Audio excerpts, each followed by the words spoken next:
Hey YouTube, I just wanted to do a quick little video though on spending your research points. So let's say that you are a new player, you don't have any research points yet, or you do have a small amount. It's very important to be spending those research points efficiently. You do not want to spend research points on items or stratagems that you do not find yourself using very often. You want to be spending those research points in a manner where you use them almost every game you play. You want your research points to be effective. So I was hoping to go over actually some of the stratagems and items and weapons and such that would benefit you most in the early game. It can be overwhelming to look at the list of items that you can apply research points to. But early game, when you're low level, it's so important to make sure that your points are in use after you apply them. So looking at any of this can be quite daunting. Like, what do you upgrade? And there's some things that you don't even have unlocked yet. So it's the list will just continue to grow. So what my recommendation would be, if you even have it first, would be, and I hate to say it, the Humblebee, the UAV. So for the amount of research points that you put into it to get it to level 3, it will show samples on the map. So samples are these points on the map that you run to. You collect the samples, and then 10 will equate to 1 research point. So over the long term, you will not only make your research points back that you spent on the UAV, but you'll also eventually accumulate additional research points.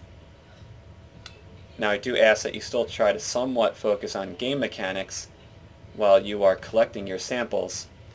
And also, I would suggest being mindful of those games that aren't necessarily emphasizing samples. Like, don't join a game to then just summon a UAV and then expect everyone to start chasing around samples. Not all games are already in that direction. Some games are just going from objective to objective. And if you find that they're not sample hunting, and sample hunting is something that you want to do, then I would recommend maybe quitting the game and starting your own. Make sure you make your game private. Don't leave your game public if you don't want people to join. And then you can do your sample hunt that way. But regrettably so, the Humblebee would be the first thing that you would put points in, if you have it.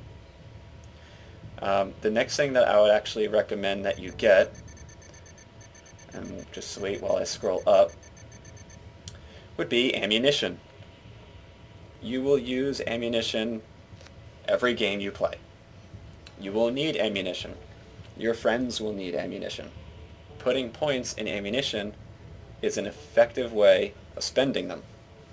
You will call this in often. Your activation time reduces by about 66%. You're going from an activation time of 15 seconds to an activation time of 5 seconds. So when you call this ammo stratagem in, it takes 5 seconds for the ammo to slam into the ground in that pod. 5 seconds is fantastic. You're going to be in situations where you need ammo as soon as possible. Maybe you forgot to call in ammo at the last objective you were at, so you had to call in ammo in transit for some reason. This deserves your early research points. Okay? The next thing I want to state is, hold on, wait for it, reinforce. So after you get your ammunition and your UAV, if you have it, spend your points on reinforce. Eventually you will not play alone anymore.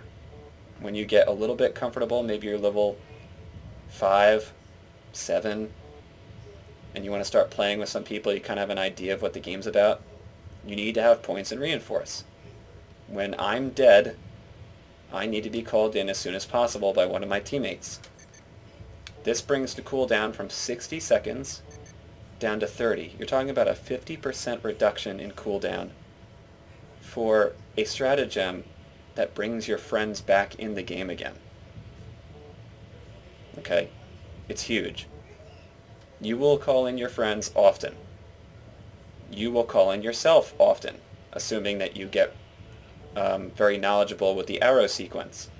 If you are incapacitated on the ground and you think you will not be able to get up and that you will die, you can bring out your radio, do the arrow sequence for the reinforce, and then when you die, the beacon will fall out of your dying hand onto the ground and will call you back in along with anyone else that's dead. You have to put points in reinforce early. Okay? Alright? The next thing I want to go over is the Peacemaker. Every game you play, you will probably be on the ground incapacitated. You will be maybe carrying also an artillery shell, or you will be carrying a black box. You may be doing objectives that involve carrying things. The Illuminates science disc thing, like, you're going to have to be using your pistol on most of the games you play. I use my pistol. I carry things. I bring my pistol out. So unless you are using a one-handed weapon often, which is used while you are on the ground or carrying things, you will be using your pistol. You want an excellent handgun when you are incapacitated, you have to hold people back, maybe you're out of ammo on your primary or your secondary weapon if you have one. You need something excellent, and the Peacemaker is excellent. Aim your shots, have some type of discipline with your accuracy, make sure each round is at its target, and it will do the job. You have armor-piercing ammo with burst fire, and it's one-handed, so you have increased movement when you're aiming. The Peacemaker is an excellent choice to put points in. So if you are in, like, let's say level 8 or 9, you have a few extra points coming in after you upgraded your reinforce and your ammunition, maybe your UAV if you have one. You should be putting points in the Peacemaker. You will use it against all 3 races. Okay? With those 4, you should be at a very nice foundation for the rest of the game. Okay? Going back to stratagems, real quick, I guess I'll just review some of the weapons and give my opinion on them. When you come across secondary weapons, or other weapons that you can just call in and switch to, you may have an interest in putting points in them immediately, but it's important to know that I would say very few of them are effective against everything, or even worth using. So, for example, the machine gun here, absolutely horrible against bugs. Bugs require straight shooting. I say it to myself sometimes when I'm playing games or in previous recordings. I would always mutter like straight shooting or like fire discipline. You need to shoot straight with this. Okay, and you can't with a machine gun. To shoot straight on the machine gun, you actually need to fire more bullets. The rounds are straighter the more you shoot. So it's a wildly inefficient weapon against the bugs. You need straight shots to pierce the armor of a bug.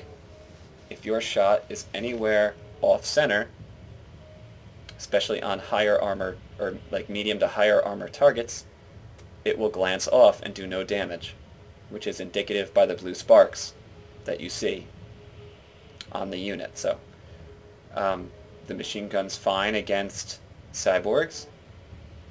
I even think it's fine against the Illuminates. It has great range, so you can pick off those distant targets, assuming though that you are still shooting after some duration of time, because again it's wild in the beginning, but for the most part it's okay against the Illuminates. I think it's great against the cyborgs. It will tear a Hulk up. Okay? Now, it's not going to pierce like tank armor. You can't use it as like anti-tank, of course. It's a machine gun. But any of those units that have high hit points, I think this is like a fantastic secondary choice. The laser cannon, I'm not a big fan of laser guns in general. I think it does, well no, I know it does incredibly high damage. That power bar is kind of deceiving. You'll level a lot of people very quickly with this. So if you're into like the laser weapons, this is a great choice as well. It doesn't require ammo. You should have infinite ammo with this. Just be mindful of it overheating. Um, I believe it works great against all three races. So again, it makes it more appealing. Um, your turn speed is very slow with this. So that's one of the ways in which it's balanced. You have a very slow turn speed when you are using it. Obliterator works great against all three. It applies a fire debuff. It's explosive. It's not anti-tank. Explosive and anti-tank are two different things. You may be able to destroy a cyborg tank at the back. At the back of the cyborg tank is a weak spot. It's an explosive. It may work. I don't know if I've ever seen it work. You're just better off with an actual anti-tank solution, not the Obliterator. But as far as crowds go, and crowd control, I should say, it's great for all three. Takes down shields quick for the Illuminates. The Incinerator I seldom use. I don't know why you would ever use the Incinerator when you have, let's say, a toxic Avenger. The Incinerator does a lot of damage over time. I don't think as much. I'm pretty sure not as much as the toxic Avenger, but all it does is light things on fire. So, it's underwhelming. I never use it. Recoilless rifle is probably one of the most used things in the game for me, and I think for most people. It is a heavy rocket launcher. It comes with a support kit, so you will be wearing a backpack item when you call this in. You will also be wielding the rocket launcher itself. You can share this with two people, so one person can shoot, the other person can wear the backpack. You can do assisted reload. It takes care of a lot of things. Some people use this against the Illuminates. I do not, but you can. I believe it kills a High Council member. I don't know if it's in one hit, but it does significant damage. I believe it kills an Obelisk in one hit. I wouldn't use it though. It's kind of awkward for me against the Illuminates because you have to stay mobile with them, and they're always trying to restrict your movement, and you do have snipers, so like the reloading can be rough. Even assisted reload can be rough with the virtual walls. It's a little awkward, but this is a great choice against higher difficulty Cyborg and higher difficulty Bug. Like, a great choice. The EAT 17, again, it's a disposable rocket launcher, not as powerful as a recoilless rifle. Great against bugs, Cyborg.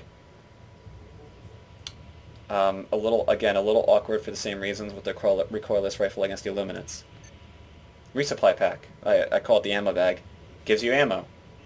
Everyone loves ammo. So if you ever unlock this, I think it's like at least one member of the group needs to carry this and just always be the one to grab ammo. Someone else calls in ammo, the person with the resupply pack should be grabbing the ammo, and then everyone should be feeding, or that person wearing the backpack should be feeding everyone else the ammo. So if anyone needs ammo, they should be going up to that person and grabbing out of the bag. Each time you grab an ammo box wearing the resupply pack, it will increment the resupply pack by 1, so it'll put an ammo box in your backpack, and you will also receive half of the maximum number of magazines you can carry for all of your weapons. So you are essentially doubling every ammo box you pick up. It's very useful.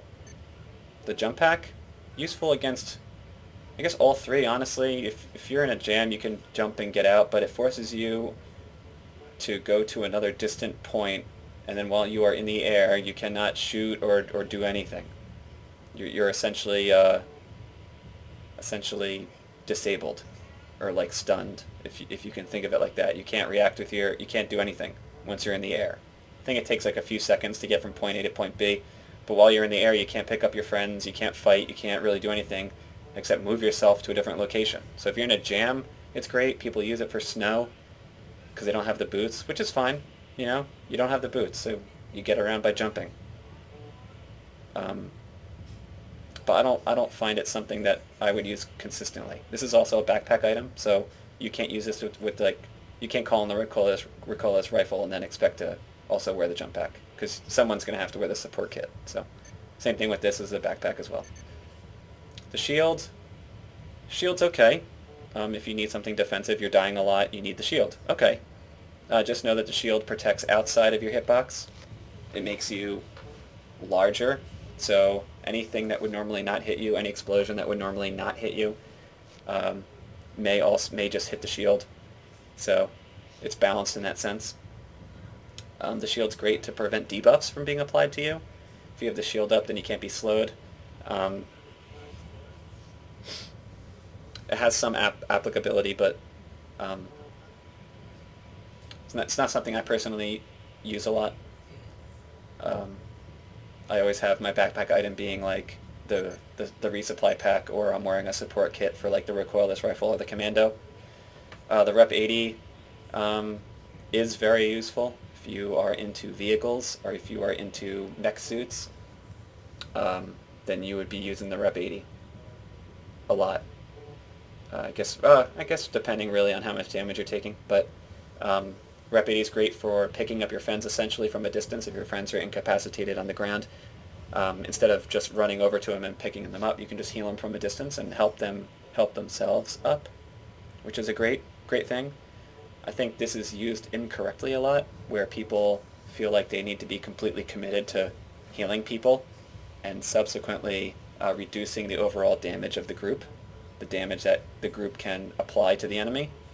A lot of people keep this as a wielded weapon permanently. They don't help really with applying damage. They keep healing things that have full health already. So they're not really putting their focus toward preventing incoming damage in the first place. It's all reactive. And for that, I feel it's often used inefficiently. If someone's incapacitated or something's about to break and blow up, I would bring out my Rep 80, and then I would heal it or help the person up, and then I'm done. And then I'm switching back to my primary weapon to fight. So, the Stomper exosuit, I seldom use suits. I believe the Stomper has like a cannon. Is it a cannon or missile? Let me check. I guess it's the missiles. The Stomper. Where am I? I think the Stomper has that minigun on the side of it. Yeah, 8 anti-tank homing missiles. I mean, honestly, this is fine as well against all 3 races. You're going to want anti-tank in higher difficulties. You do only have 8 anti-tank missiles. I think players misuse this a lot as well. They like the fact that the minigun has so much ammo, so they do a lot of senseless shooting on it, in my opinion. It has 8 anti-tank homing missiles. A lot of people in these suits also use homing missiles on things that could still die by bullet fire. So you don't need to, like for example, like a Hulk, yeah, it has high hit points, and, you know, it can be taken out by, what, 2 anti-tank missiles? 2 out of your 8? So what is that, like 25% of your missiles spent on a Hulk? But your minigun could also do that. So instead of like senselessly shooting your minigun, save all that ammunition for a target that can be killed by bullets. Save your anti-tank homing missiles for tanks that actually can't be killed by bullets. I guess you could also say if units are approaching a rocket or an oil drill, something you need to defend, maybe you're defending your teammate who's on the panel trying to do an objective, then yes, maybe at that moment you would use an anti-tank homing missile on those group of units doing, like, approaching, putting on the threat. APCs can be useful. I should also say that the Stomper exosuit's horrible against Illuminates. It will die instantly by the virtual wall, as will any other vehicle or suit in the future that I mention here. Die instantly. It's not good. Like, these vehicles and these suits are not good against Illuminates. The APC. APCs are pretty self-explanatory. You can have your entire group in a single vehicle. Don't use this against Illuminates. I think this is the one with the side-by-side double barrel. Yeah. So this is great against those enemies on like the lower difficulty worlds. I would not ever pick this on a higher difficulty world because it has no anti-armor at all. I would actually prefer the next one, which is the HAV. They're both APCs. All 4 people can still fit in them. People tend to use this when they're sample hunting. Everyone just gets in a APC. One person keeps getting in and out to grab the sample, and then they just move on to the next sample. So, anytime you have a vehicle, especially the motorbike, which I haven't said yet, you need to make sure that the vehicle is at a complete stop. Do not get out while it's rolling, because you could have an unfortunate incident of dying instantly, depending on how you're getting out, and if the vehicle's turning, you could die. So just be mindful of that. That's especially with the bike. The bike will kill you even if you are traveling at a snail's pace. You have to stop. The Dum Dum. Dum Dum is great against all 3 races. It does high damage against medium targets. It's not anti-tank, so don't shoot a tank with it. Don't shoot a tank bug with it, unless you're hitting a vulnerable spot, if there is one. I think it's great, or it can be great against Illuminates. Just know that you have a very slow turn rate when you have this aimed, when you are aiming it. Rumbler is great. I want to say not for the Illuminates because they have shields. Rumbler is great for the other 2, bugs and cyborgs. The Rumbler is not good when you have 2 or more players in the game. The Rumbler is awkward to shoot, especially if you're inexperienced. And even if you are experienced, once you start shooting, once you start aiming, and you have a teammate that runs in your line of fire, you cannot stop. You cannot stop aiming. You can not let go of the trigger and just keep aiming, but then at that point, not only are you ineffective, but you're in a very awkward position that could end up in your demise. So the Rumbler requires awareness from all players, and again, I would only use this if you're alone. It doesn't need to be reloaded as often as a recoilless rifle. You can use it a few times, I think 4 times, before you need to reload it. It actually, even though it isn't anti-tank, or listed as anti-tank, because it's toxic and explosive, it actually does work against the backside of a cyborg tank. That is the weak point. It also works against the bugs. All bugs. Every bug. It's toxic. Takes them out. Even the heavy tank bugs will die from this. I think it might take 2 shots. Each shot is 3, so it's like 6 shots. So keep that in mind. This is the Toxic Avenger. This completely replaces the flamethrower that I mentioned earlier. I forget the official name. I don't know why anyone would want to use the flamethrower. This is its replacement. I believe it does more damage over time. Not only that, but it also applies a very high slow. You're talking about like an 80% movement speed reduction on anything it touches. Fantastic against cyborgs. Fantastic against the bugs. For the bugs, I would say this is definitely tier S, top tier weapon against the bugs. It kills every single bug unit because it applies damage over time. This is not something that you would use to prevent an alarm from coming from a patrol. It would not kill them in time. The bugs would be already sounding the alarm at that point. So you would take this out in response to an alarm going off. This cannot be used against a cyborg tank, and I don't believe this can be used against the cyborg overlord. I don't even know if I'm using the correct term. The upgraded Hulks with the hammers, they're like all mechanical. I forget their name. But definitely tier S, top tier, absolutely against bugs. This can also be a very safe option compared to explosives, even like the recoilless rifle even. This is a very safe way of killing things over time and slowing them down. Just so many benefits to this. Definitely top tier against bugs, for sure.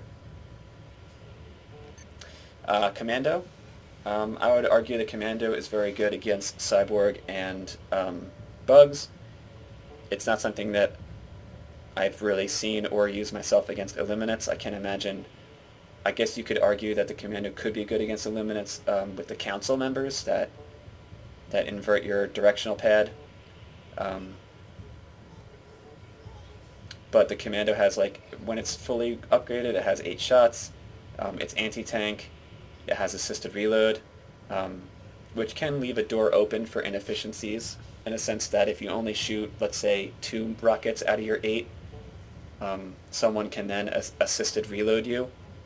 So it can be a little wasteful on the support kit ammunition, the rockets. You really want to wait until you are completely out of ammo, preferably, or super low, maybe you have 1 or 2 shots left, before having your buddy reload you. And if you're just alone, then it doesn't matter.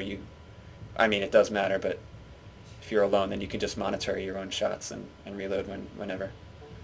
Guard Dog, it's great against all 3. It'll keep you alive while you're on the ground, assuming it doesn't need to recharge.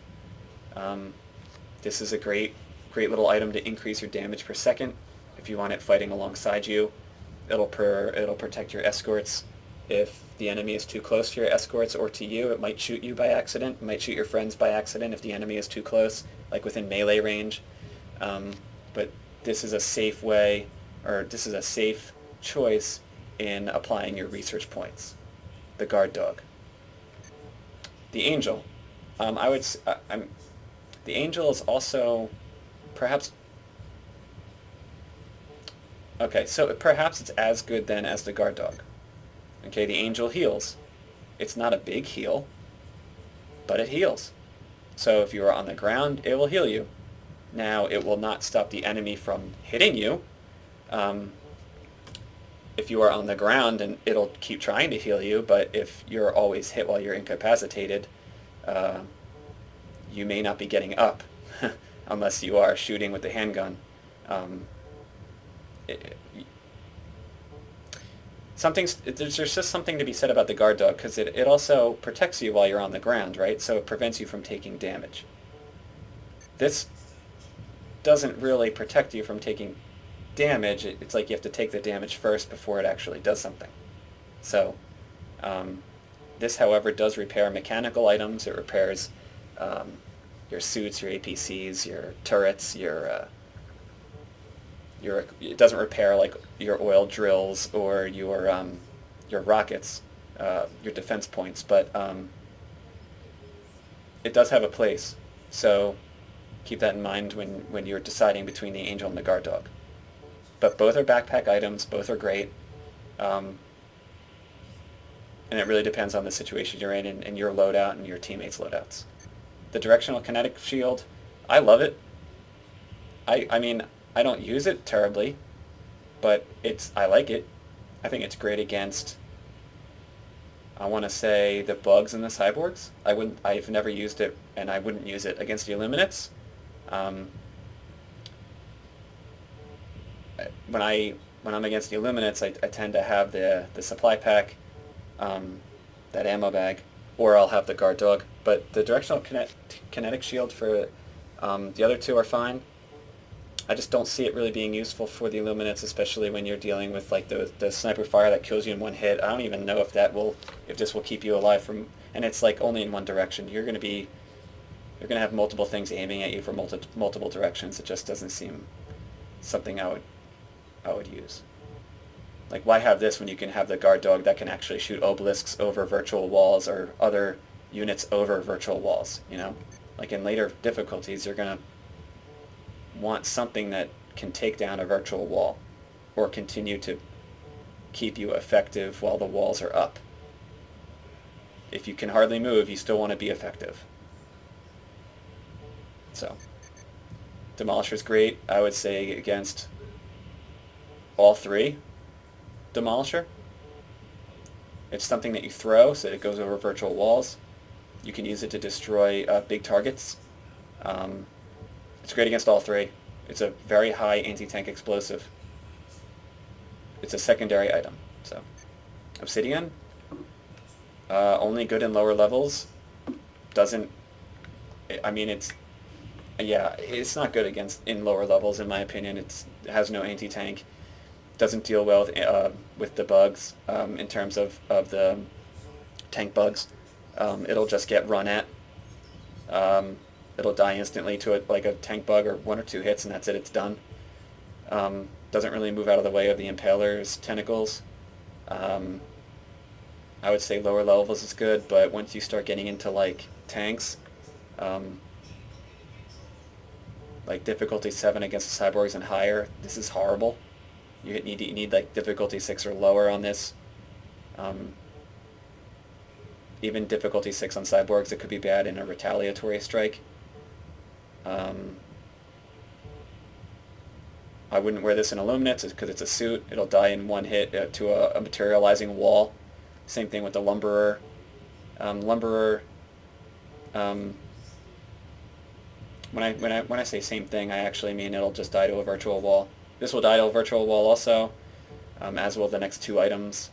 The Lumberer is great in all stages of the all levels of the game difficulties. It has anti-tank. It needs to be used wisely. The anti-tank stuff, don't use it on units that can be killed with bullets. Use it on units that can't be killed with bullets, like tanks. So this is good against cyborgs and bugs. The bike I never ever use, ever. I guess if you have a friend, or it's fine. Remember, the bike, well, like any vehicle, I think, and suit, any suit or vehicle, if an enemy patrol sees it, they alert. It's like a player, you know? If a patrol sees a suit or a piece of equipment, like a bike, they will alert their friends. The motorcycle kills your friends a lot because no one understands that it can't be moving for you to get out. It has low health. It just gets you from place to place really quick, but more often than not, you or your friend are going to die from it, or you're going to have it set off alarms. I would never put points in this. Yeah. And then finally the Bastion. The Bastion, I enjoy the Bastion. I don't use it very often. Sometimes I do Tank Crew, where it's like 3 out of 4 stratagems or Bastions, and then I might have my 4th stratagem be like an ammo stratagem, or maybe even like a Rep 80. So one person drives, the other one does the machine gun and the cannon. Of course, it's anti-tank, high explosive anti-tank. It can be fun. It's good against the cyborgs and the bugs, but not the Illuminates, because any materializing wall, any wall that's being summoned in the game, if you are in its way, you will die. So, and that's it. I just wanted to go over these items in blue. I won't go over the defensive and offensive stratagems at all, but hopefully some of the information that I just dumped out is useful to you, each item, so you kind of know like what to put points in. But in the very beginning of this video, just really be mindful of those 4 items that I recommended, because you need to be effective with your research points in the early game, so you can really be have an impact on the game throughout your time playing Helldivers. So, thanks for watching, and I'll see you guys in the next video.